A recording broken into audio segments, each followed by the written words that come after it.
Welcome back to the deep dive. If you feel like the ground underneath international politics is shifting, well, you are absolutely right. You're not imagining it. No, not at all. We're taking that fire hose of global information, geopolitical analyses, security reports, financial transcripts, and we're trying to condense it down to the essential, fascinating insights you need to understand the new world we're living in. And it is more than just tension. I mean, our sources, when you look at them collectively, they describe a violent structural transition. Today, we are looking at the foundational rules of global conduct being openly and very publicly rewritten. Okay, let's unpack this. Our mission for this deep dive is to analyze four current global flashpoints that when you view them together, they really reveal the new playbook for power projection. A new playbook, exactly. We're calling this the Quadruple Threat. We have the unprecedented military action in Venezuela, the internal crisis facing NATO over Greenland, the highly disputed chaos in Iran, and then the overarching strategic context of the conflict in Ukraine. And the common thread that links all of these seemingly disparate crises, is the open discarding of old international norms. We are witnessing the testing of new, very stark concepts like forcefully defined zones of influence and, ultimately the principle that the right of the strong prevails over law. It feels like the world we grew up with, the one governed by decades of agreed-upon treaties and international frameworks, that's clearly being replaced. It's being replaced by a multipolar system where power and the willingness to use it are the ultimate arbiters. Hmm. We are seeing aggressive postures in every direction, and it's signaling a dangerous new normal for sovereign nations everywhere, and that even includes some of America's closest allies. It absolutely does. Let's begin with the event that truly sent a shockwave through the whole concept of sovereign immunity. That would be the highly kinetic military action against Venezuela. Right. This was not a slow-motion sanction or some, diplomatic isolation campaign. This was a surgical, forceful, and frankly, shockingly immediate operation. It was an act designed from the ground up to define a new precedent. U.S. Special Operations Force conducted airstrikes targeting key Venezuelan military communication and logistics bases. But crucially, they struck the presidential residence. The residence itself, not just military targets. No, the Miraflores Palace. The outcome was that President Nicolas Maduro and his wife Cilia Flores were physically captured. They were removed from Venezuelan soil and immediately flown to New York City. And the charges waiting for him there, in Manhattan federal court, they reflect a very deliberate strategy, don't they? Oh, completely. He's facing serious criminal charges, things like narco-terrorism and conspiracy. These aren't just political charges. So they're framing him not as a head of state, but as a common criminal. Precisely. The optics here are crucial. A sitting, recognized head of state, the face of a sovereign nation, is now being processed and scheduled for trial in a U.S. federal court, just like any highly dangerous criminal defendant. This is a profound escalation of statecraft. So what was the official justification? How did the U.S. government even begin to explain this? Well, the official U.S. rationale, and this was reiterated by President Trump himself, was very precise in its language. They said the U.S. was acting to counter drug traffickers and illegal migration. A law enforcement action. Exactly. They specifically denied they were waging a war against a sovereign state. They framed it purely as a law enforcement operation against a cartel leader who just happened to also be a president. But that legal parsing, that was immediately dismissed by pretty much the rest of the world, right? Oh, instantly. The international condemnation was swift and it was severe. Russia and China, along with, interestingly, regional players like Venezuela's neighbor, Colombia, they demanded an emergency UN Security Council meeting. And what was the consensus there? Unanimous, outside of the U.S. They condemned the action as nothing less than armed aggression. They called it a profound violation of the UN Charter and what they labeled an international crime committed against the very principle of state sovereignty. That term, international crime, is very strong. It's as strong as it gets in diplomatic language. And this brings us to a specific term used by Russian geopolitical analysts when describing the event, and it's a word we really need to unpack. Bespredel. Bespredel. Okay, what does that mean? It isn't just lawlessness in the general sense. Bespredel carries a very specific Russian meaning. It signifies a total institutional failure, a situation where all agreed upon rules, boundaries, and legal frameworks have broken down completely. So it's not just breaking the rules. It's the absence of any rules. It's the absence of the game itself. It means a situation where the right of the strong simply prevails, and there is no appeal to any higher authority, legal or moral. It's pure power politics. So this is more than just a breach of international law. It's a declaration that the framework itself is obsolete, at least in the Western Hemisphere. Exactly. The operation establishes a terrifying precedent for leaders everywhere. The message is, if you are defined as an enemy of the U.S., your sovereign status, your title as president or prime minister, it offers absolutely no protection against kinetic action and capture. It signals that the U.S. is ready to make and enforce the new rules for its exclusive zone. Unilaterally. Now let's look at the aftermath inside Venezuela. I mean, the country must have been thrown into chaos. Complete chaos. Vice President Delcy Rodriguez was immediately sworn in as acting president, and her initial demands were, predictably focused on the immediate, unconditional release of Maduro and his wife. But the transition of power, I'm guessing, was less than seamless. Far from it. Our sources suggest the success of the operation was highly dependent on betrayal and incompetence within Maduro's inner circle. So an inside job. It had to be. For Delta Force to pull off such a precise operation against a well-guarded leader, they needed high-level, real-time intelligence on his location, his security protocols, everything.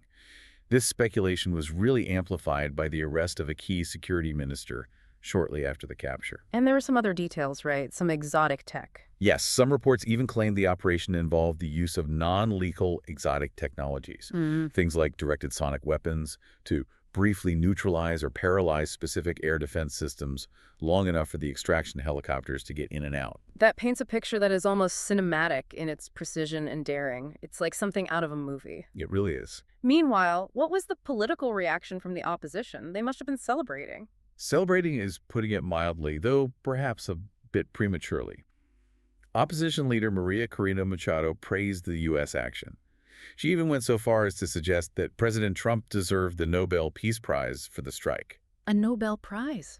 Yet, even with that strong support from her, U.S. officials were very quick to clarify that Machado, while welcomed, lacked the necessary legal or political authority to simply assume power. So the U.S. decapitated the regime, but didn't have a clear plan for what came next. It seems that way. The operational goal was the regime change, but the implementation left behind a political vacuum. And that guarantees continued instability and contestation over legitimacy for months, if not years, to come. And the geopolitical impact is profound. This action is viewed universally, everywhere outside the U.S., as the definitive, forceful return of the Monroe Doctrine. No question, is reestablishing the Western Hemisphere from Tierra del Fuego all the way up to the Arctic as an exclusive U.S. security and economic zone. But there's a paradox here, isn't there? A strategic paradox we need to spend some time on. Yes, and it's a crucial one. While the U.S. achieved the tactical goal of capturing Maduro, this removal by a foreign military force could strategically turn him into a hero of all Latin America. Well, you are moving him from a struggling, domestically unpopular leader who oversaw a complete economic collapse into a martyr.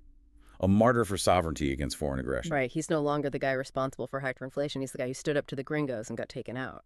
Precisely. This could easily galvanize anti-U.S. sentiment across the entire region.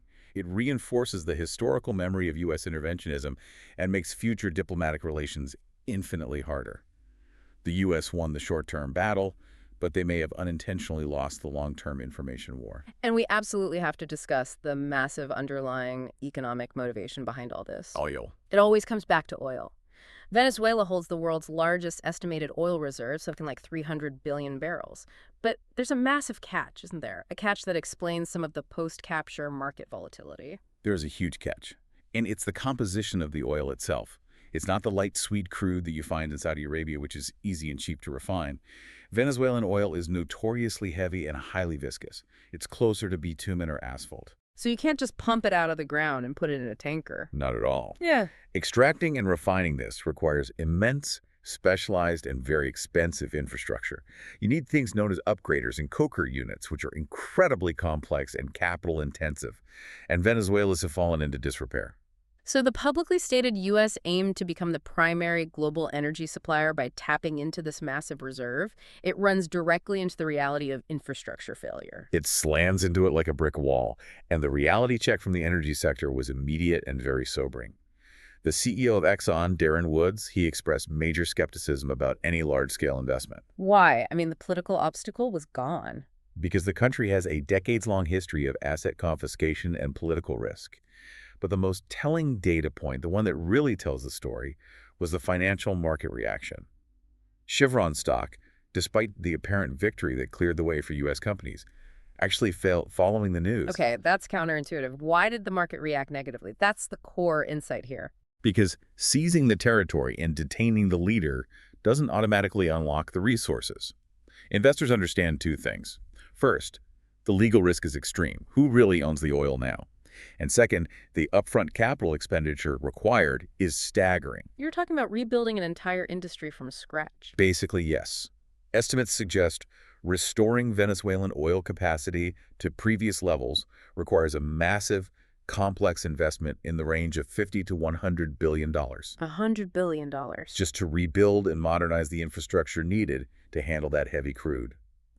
The market is signaling that the legal and operational risk associated with that massive outlay far, far outweighs the potential reward, especially when the transitional government's legitimacy is still so contested. So that makes the short-term focus, which was mentioned in some reports, on Republican donors interested in heavy oil just for asphalt transport.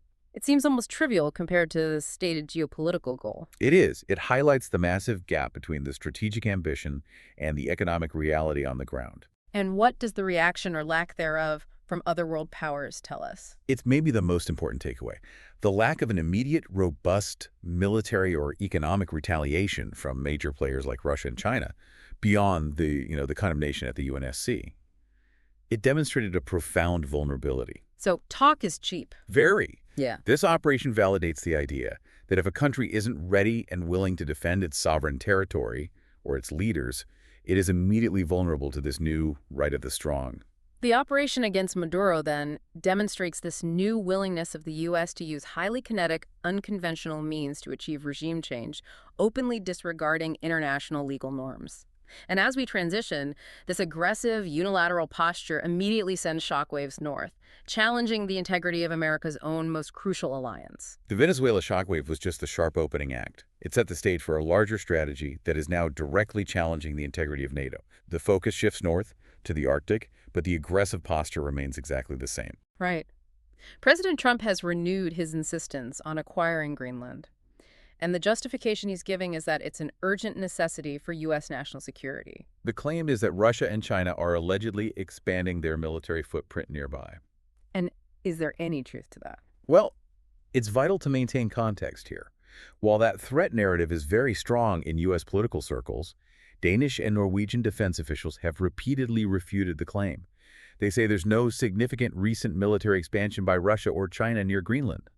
The Financial Times looked into it and found no actionable evidence of a material change in presence. So the narrative serves a purpose, whether it's true or not. It serves a clear strategic purpose, justifying U.S. preemption. And it was accompanied by rhetoric that, frankly, was just insulting to a long-standing NATO ally.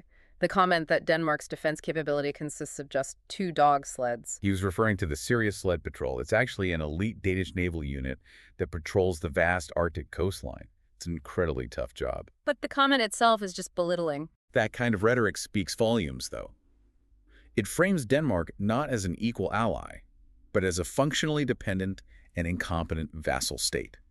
It implies they're incapable of protecting territory that the U.S. deems critical to its own security. So from the U.S. perspective, Denmark's sovereign control over Greenland is an unacceptable vulnerability. That's the bottom line. But let's dive into why. Why is Greenland so strategically critical? This value stretches all the way back to the Cold War, doesn't it? It's all about geography and missile defense. Greenland is the linchpin. It's as simple as that.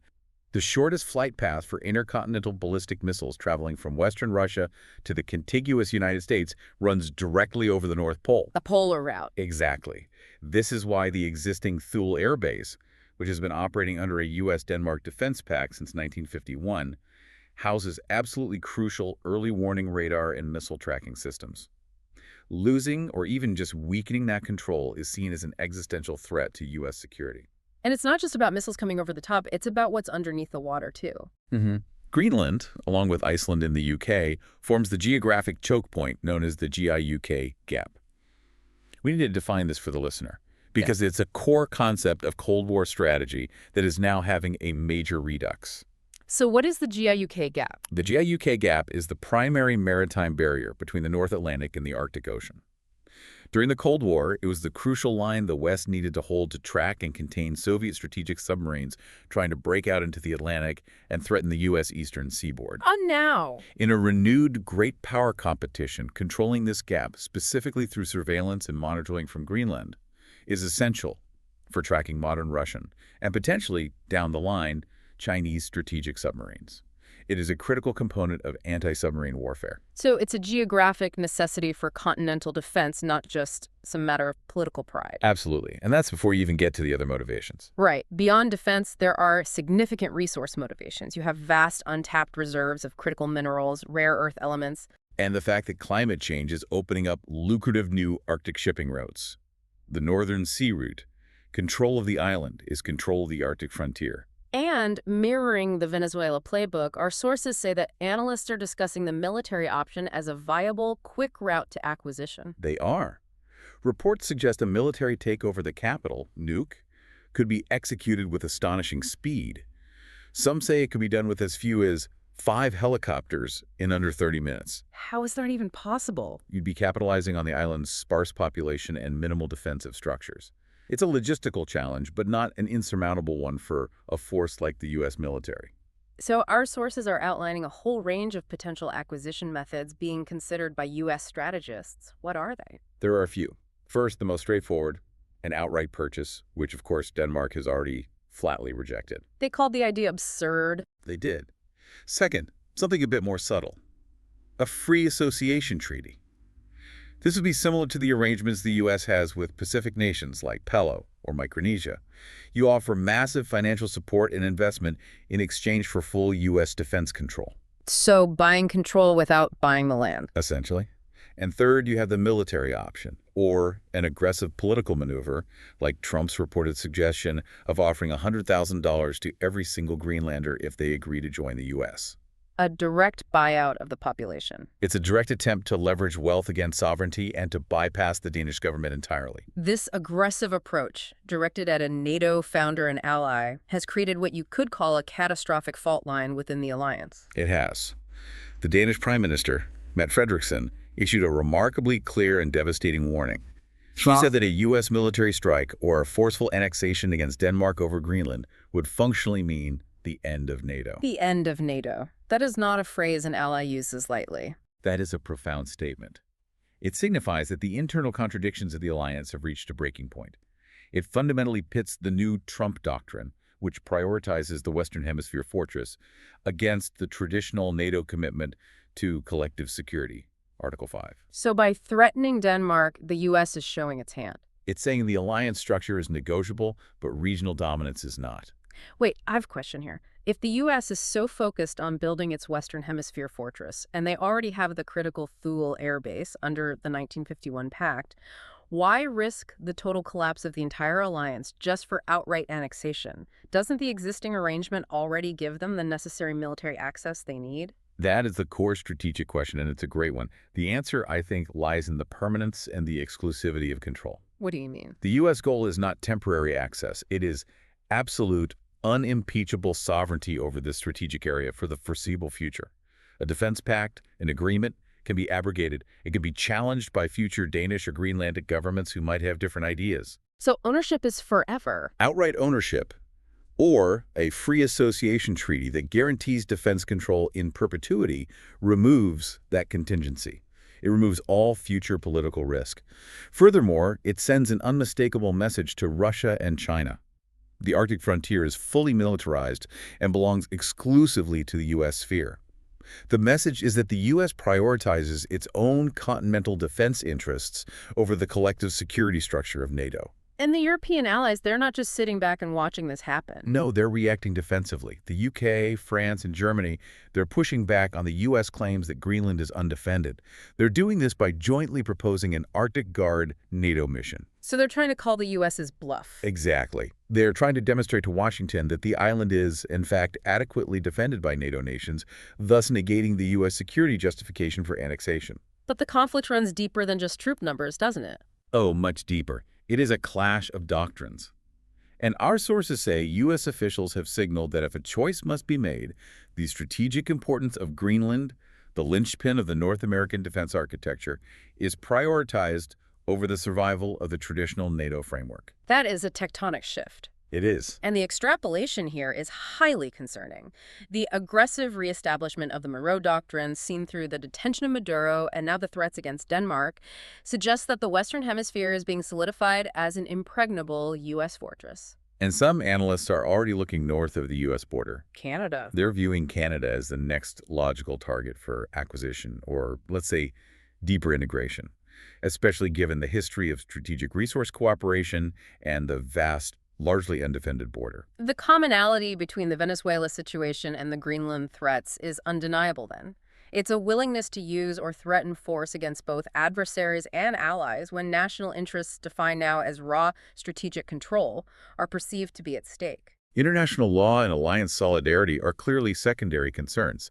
And this intentional generation of strategic volatility, this chaos, it perfectly transitions into how the U.S. and its rivals are dealing with the chaos unfolding in the East, specifically regarding Iran. Right, let's pivot to the Middle East, where Iran is facing a severe internal crisis. It's characterized by widespread economic distress and massive protests. And it all started with money, or I guess the severe lack thereof. That's right. The catalyst was purely economic. You had soaring inflation, a sharp devaluation of the currency, the rial, and the unbearable cost of essential goods like food and medicine. So this economic suffering is really seen as years of pent-up discontent finally just boiling over. It's targeting the visible effects of state mismanagement, but also external coercion. Absolutely. But the focus, however, it rapidly escalated from economic hardship to outright political demands. We saw calls for regime change and, very surprisingly, the rise of the exiled Crown Prince Reza Pahlavi. And he's become a real figurehead in this. He's transformed from a sort of distant expatriate figure into a potential revolutionary leader. He's heading what some of our sources are calling the most significant threat to the Islamic Republic in years. And the regime's response has been what you'd expect. Brutal and total. They imposed a widespread internet blackout, which was reported to last over 60 hours, severely isolating the protests and preventing images from getting out. And they used heavy force. Very heavy force. The casualty figures are wildly disputed, which is always the case in these situations. Human rights organizations are reporting around 650 deaths, but other sources, particularly opposition groups, claim figures well over 2,000, with thousands more detained. And we're hearing some disturbing accounts about how the regime is handling the dead. Yes. Disturbing accounts of families being coerced into signing statements.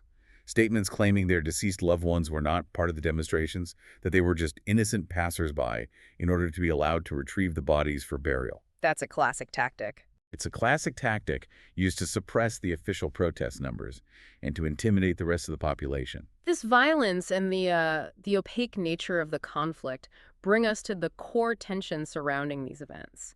Are they an organic, homegrown movement, or are they the result of what some sources are calling managed chaos? And there are strong competing narratives here that really reveal the nature of modern geopolitical conflict. So let's break down the first view, the external destabilization argument. Right. Many sophisticated analyses argue that the protests are the deliberate, intended consequence of economic warfare. The sanctions regime, especially the threat of the 2025 snapback of UN sanctions, was explicitly designed to asphyxiate the civilian population. Okay, we need to clarify what the snapback sanctions entail. That is a critical piece of jargon. Absolutely. The snapback mechanism refers to the automatic reimposition of all previous UN sanctions that were waived under the JCPOA, the Iran nuclear deal. So everything comes back at once. Everything comes back. Immediately and comprehensively. It targets not just nuclear-related material, but whole sectors of the economy. Banking, shipping, oil exports, armaments. This mechanism essentially chokes Iran's ability to trade with any UN member state. And the effect is intended to create civilian suffering so intense that it forces a revolt against the regime. That's the theory. Sanctions in this context are viewed by many as a form of collective punishment that actually violates core UN human rights standards. So the economic warfare approach is literally intended to incite revolt. But Iranian authorities and some external analysts, they counter this. They claim there's explicit, deliberate foreign interference fueling the most violent aspects of the chaos. And the evidence they cite for this foreign interference is remarkably specific. It suggests a new era of hybrid warfare is upon us. For instance, We have reports claiming Mossad agents are actively operating within Iran. And not just operating, but openly posting messages in Farsi on social media, urging demonstrators to commit specific acts of civil disobedience and violence. And the nature of the information warfare itself is changing rapidly, correct? We're not just talking about fake Twitter accounts anymore. No, not at all. There are documented covert influence operations, reportedly sponsored by external intelligence agencies, that are using not just fake accounts, but increasingly sophisticated AI-generated content. Deepfakes. Deepfakes, highly realistic videos, all designed to promote the exiled Reza Pahlavi and the restoration of the monarchy. The goal is to lend an aura of historical legitimacy and inevitability to the destabilization effort. And what about the destruction of civilian infrastructure? Things like hospitals, supermarkets, fire engines. That's also cited as key evidence supporting the managed chaos theory, right? That's a crucial point, and it's one that analysts arguing for external destabilization really focus on. Why? They point out that genuine organic protests usually seek to preserve infrastructure that helps the population survive. The wholesale destruction of civilian life support systems. That only exacerbates the economic problems. It only hurts the average Iranian citizen.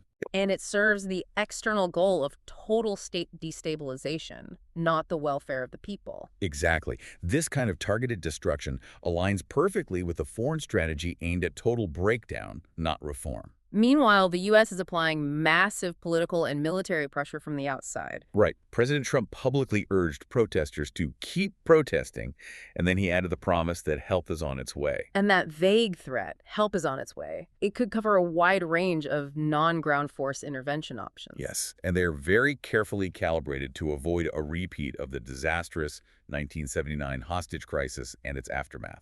The options being discussed include things like high-profile B-2 bomber strikes on key nuclear facilities, Surgical Tomahawk missile strikes on specific IRGC barracks, targeted severe cyber attacks against national infrastructure, and massive disinformation campaigns designed to confuse and demoralize the regime's security apparatus. and there's another layer of economic coercion, too. Yes. Trump also threatened a steep 25% tariff on countries, and he specifically named China, which is Iran's largest trade partner, that continue doing business with the Islamic Republic.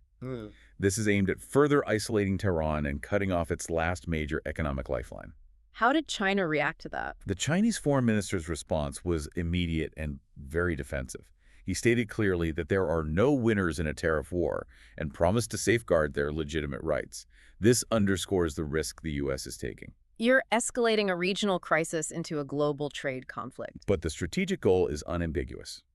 Comprehensive economic suffocation combined with overt political destabilization to force a regime collapse. The ultimate stakes of a regime collapse in Iran, though, are terrifying. This is not a small, homogenous nation we're talking about. Absolutely not. Experts warn that if the Iranian regime were to fall into total disarray, the risk of a protracted civil war among the distinct ethnic groups, Kurds, Baluchis, Azerbaijanis, Persians, is extremely high. And civil war in Iran wouldn't stay in Iran. No, Iran's central location, its immense population, and its complex ethnic mosaic mean that such a civil war would be exponentially more destructive and regionally destabilizing than the wars in Iraq or Syria combined. The chaos would spill over into every neighboring state, and it could potentially ignite the entire West Asia region. So the threat of intervention is thus balanced by the fear of unmanaged catastrophic chaos. It is. The willingness of external powers to risk such global instability in pursuit of regime change demonstrates just how high the stakes are in this new era of geopolitical competition. And this brings us back to the largest strategic conflict on the board, Ukraine, which is viewed as the ultimate testing ground for this new global order. That's right. When we look at the conflict in Eastern Europe through the lens of Venezuela, Greenland, and Iran, we realize it is not merely a regional war. It is widely viewed by high-level analysts as the key testing ground for the transition to a new world order. A decisive shift away from the post-Cold War liberal globalism that defined the last 30 years. And crucially, the sources argue the ultimate goal of the current global conflict is less about territorial gains in Ukraine itself, and more about achieving a massive, pre-planned global financial restructuring. This is the establishment of a new currency world, often referred to as the Second Bretton Woods. This is where we need to slow down, because the financial stakes, according to this analysis, are the true foundation of this new era. The goal is the creation of a sophisticated, two-tier digital and hybrid financial system. And this transition is expected to finalize somewhere between 2026 and 2028. Okay, break that down for me. What exactly does a two-tier digital hybrid financial system look like, and how on earth does this relate to the war in Ukraine? In short, the two tiers involve separating trade and domestic finance. One tier, likely based on central bank digital currencies or CBDCs and enhanced surveillance, will govern domestic transactions and consumer debt management in Western states. This enables much greater state control over spending and credit. And the second tier? The other tier, the hybrid part, focuses on international trade. This is where systems like the IMF's special drawing rights, or potentially a basket of commodity-backed currencies, including those from BRICS nations, are intended to replace the absolute hegemony of the US dollar. And to make that happen, you need to deal with the mountain of existing debt. Exactly. This whole restructuring necessitates a massive, quiet write-off of existing global debt.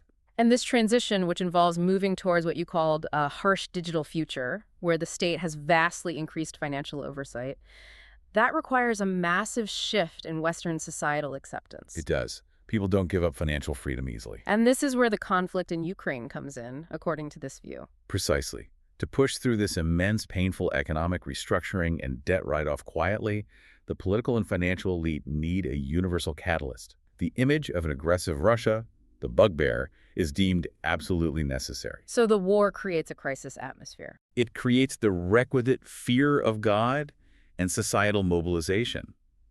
It distracts populations from the true nature of the financial overhaul occurring behind the scenes. People are far more concerned about national security and existential threats than they are about the technical details of digital currency implementation or massive debt write-downs. That's a chilling interpretation of the conflict's broader purpose. So while this is happening, the U.S. is simultaneously reducing its global dominance footprint. It's focusing inward on securing its fortress in the Western Hemisphere. Which connects directly back to the Monroe Doctrine we saw in Venezuela and Greenland. It's all part of the same strategy. There is also a fascinating paradox noted by some analysts in all this.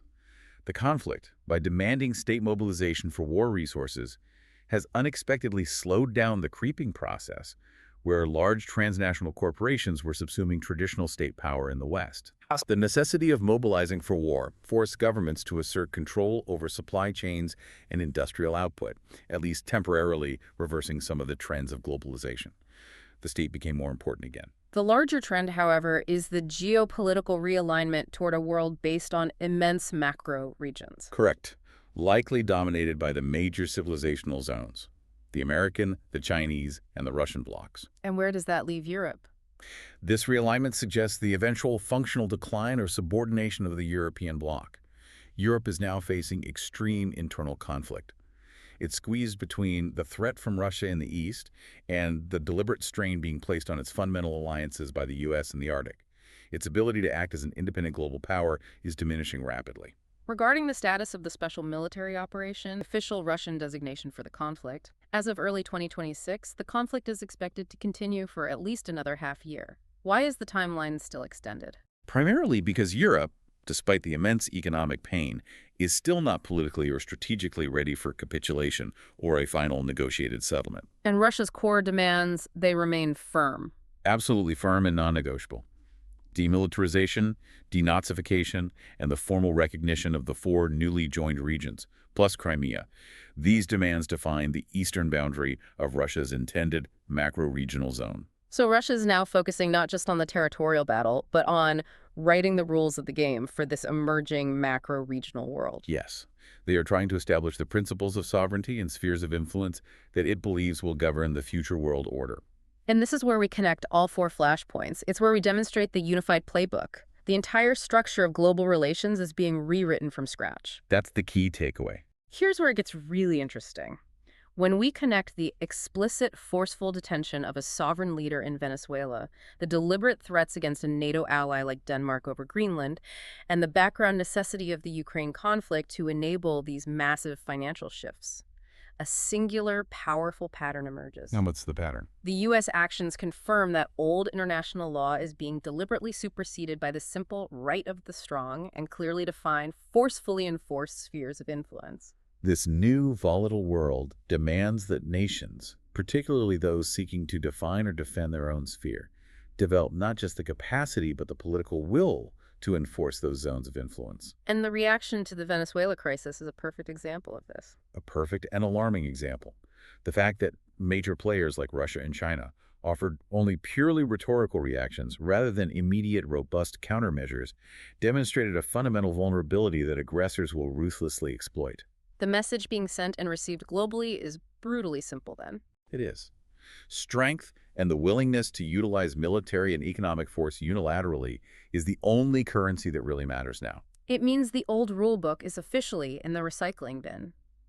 Global relationships are now defined by immediate power and strategic utility. We've witnessed the international system undergoing this violent structural transition, and it's driven by the U.S.'s rapid return to the Monroe Doctrine, the open use of force against sovereign leaders, defying the whole concept of sovereign immunity, the deliberate breakdown of alliances like NATO, and the necessity of a massive, quiet financial re-architecture happening in the background. So what does this all mean for you, the person just trying to navigate this increasingly volatile world? It means that the world's most powerful nation leveraged a localized war in Ukraine to create the global fear needed to enable massive financial shifts that will redefine your access to credit and the very nature of your currency. It then leveraged the detention of a sovereign leader in Venezuela to reinforce its regional dominance, threatening the sovereignty of its closest allies like Denmark in the process. So now that the boundaries of acceptable action have been so openly and dramatically redefined by the world's most powerful nation, we have to ask a final, provocative question. And that is, When the world superpower openly tears up the rulebook, how long before every other nation feels forced to do the same? This is the core question for the new multipolar world.